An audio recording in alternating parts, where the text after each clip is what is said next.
Et oui, la relique de Lumumba a gagné Kinshasa, la capitale, pour des hommages dignes. En cette journée célébrée le 30 juin 2022 en République démocratique du Congo. Mais au-delà de cela, il faudrait justement parler de ces dommages, réparations, mais aussi des préjudices. On reçoit ici le professeur Voto. Bonsoir et bienvenue. Bonsoir, bonsoir madame. Aujourd'hui, on revient encore sur cette question, au-delà de tout ce qu'on a vécu, de tout ce qui s'est passé. On a quand même eu le temps aussi de suivre ce documentaire qui revenait sur comment Lumumba et ses compagnons étaient tués. Est-ce qu'aujourd'hui, la République démocratique du Congo mérite réparation? Oui, des documentaires, il y en a eu beaucoup. Chacun selon ses tendances et son tempérament. Oui. Mais bref, ce qui est vrai, c'est que Lumumba a été tué dans des conditions atroces. Et il y a des responsabilités qui doivent être relevées. Et surtout, parlons de la Belgique qui restitue les reliques. Je crois que naturellement, on devait passer réparation. C'est bien, ça nous a permis de faire le deuil de Lumumba, à la famille de faire le deuil de Lumumba, au Congo de faire le deuil de Lumumba. J'ai apprécié la façon dont le gouvernement a organisé cette tournée sur les traces de Lumumba, depuis Onaloa, Katanga, Kisangani, Kinshasa, et ainsi de suite. Mais c'est maintenant qu'on devait parler de la réparation. D'abord une réparation morale. Je crois qu'il faut reconnaître quand même que la génération qui gère la Belgique aujourd'hui, qui n'est pas la génération de colons, ce sont les enfants de colons qui ont grandi dans un environnement de liberté d'expression, dans un environnement de démocratie et qui ne comprennent pas comment leurs parents, leurs grands-parents pourraient ainsi traiter le Lumumba et traiter les Congolais. Et donc ils ont fait cet effort-là pour essayer tant soit peu de réparer les choses, du moins ramener les choses à la normale.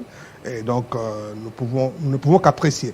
Mais cela ne s'arrête pas là. Il y a eu des préjudices, et un préjudice moral de taille au niveau de la famille. Comment on devra réparer ça? Il revient au gouvernement congolais de réfléchir et de faire des propositions concrètes.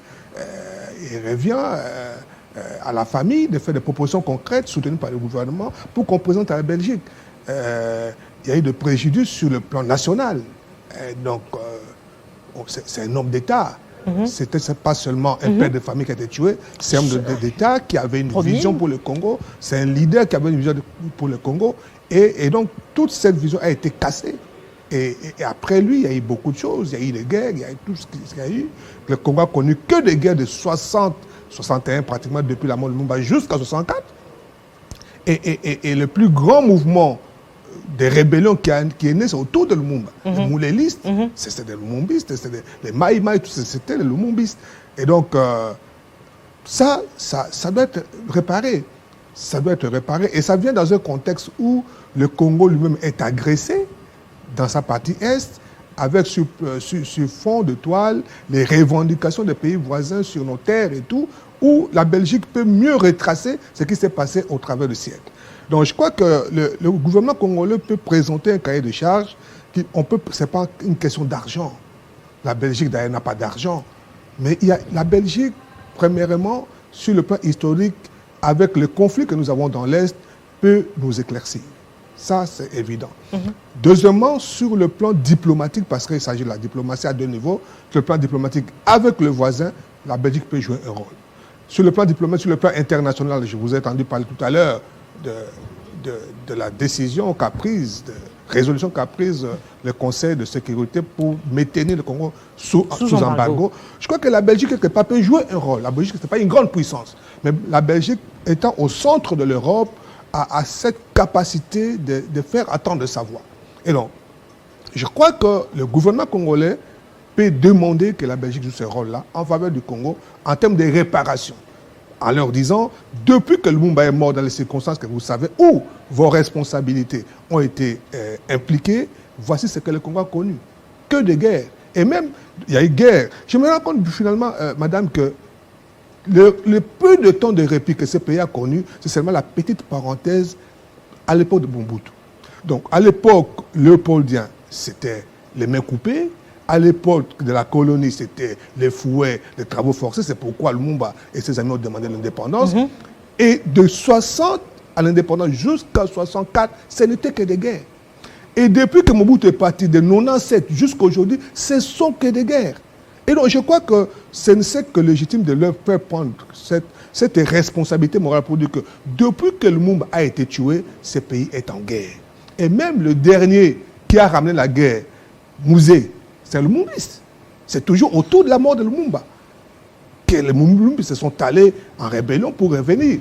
Et donc, je crois que le Congo peut demander à la Belgique de jouer un rôle sur le plan international, sur le plan régional. Comment arriver à évaluer ça? Comment arriver non seulement à évaluer les réparations et préjudices, comment proposer cela? Parce qu'apparemment, ça ne semble pas intéresser le reste du monde.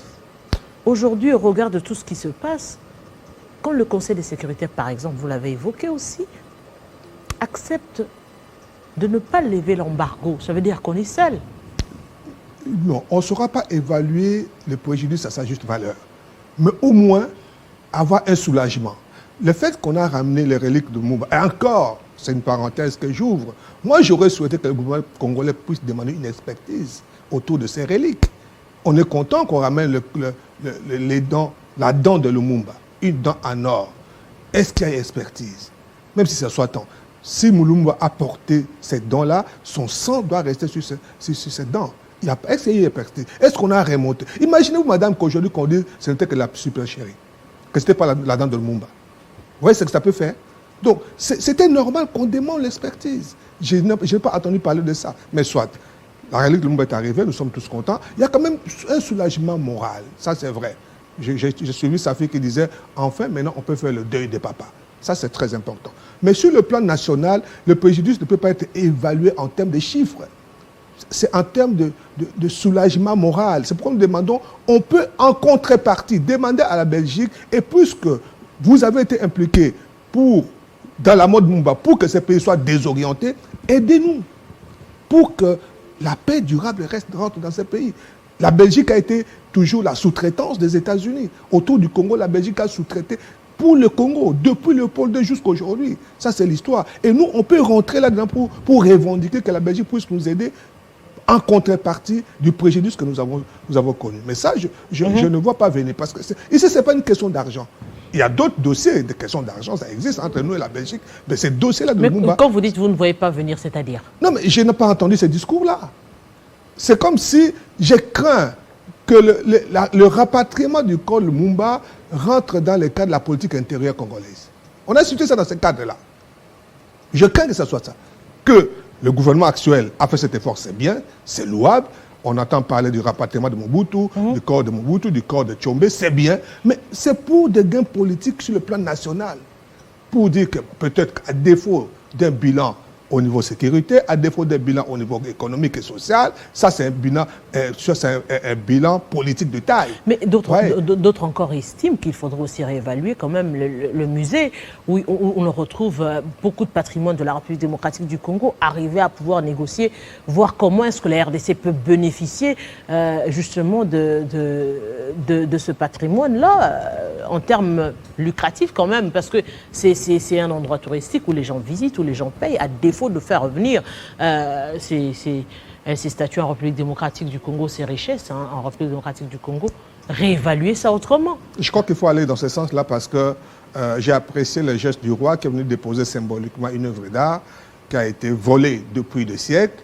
Mais la question est-ce qu'aujourd'hui nous sommes capables de gérer ces œuvres d'art? Est-ce que si on nous restitue aujourd'hui, est-ce que nous sommes capables de non, restituer pas en termes de prendre tous les... Oui, justement, c'est pourquoi je dis que vous avez tout à fait raison. Il faut aller, ces œuvres d'art, textes conditionnés à Teuviren, c'est bon, qu'on puisse les évaluer, qu'on puisse évaluer les rentrées, ce que ça a généré par le passé, et comment nous pouvons nous retrouver. Et ça fait partie de plusieurs contentieux belgo-congolais. Vous vous rappelez, je disais ici que le gouvernement actuel, du moins les gouvernants actuels de la Belgique, sont dans une démarche de réparation, entre guillemets. C'est ainsi qu'avec l'arrivée du roi, vous avez vu, il y a eu cette restitution des œuvres d'art symboliques, il y a eu les rapatriements d'Eric Lumumba, il y a eu la reconnaissance de l'ancien combattant. Tout ça, c'est pour aller un peu vers les réparations. Mais nous, on doit en profiter. On doit rentrer dans cette logique de, OK, puisque vous voulez réparer, voici ce que nous demandons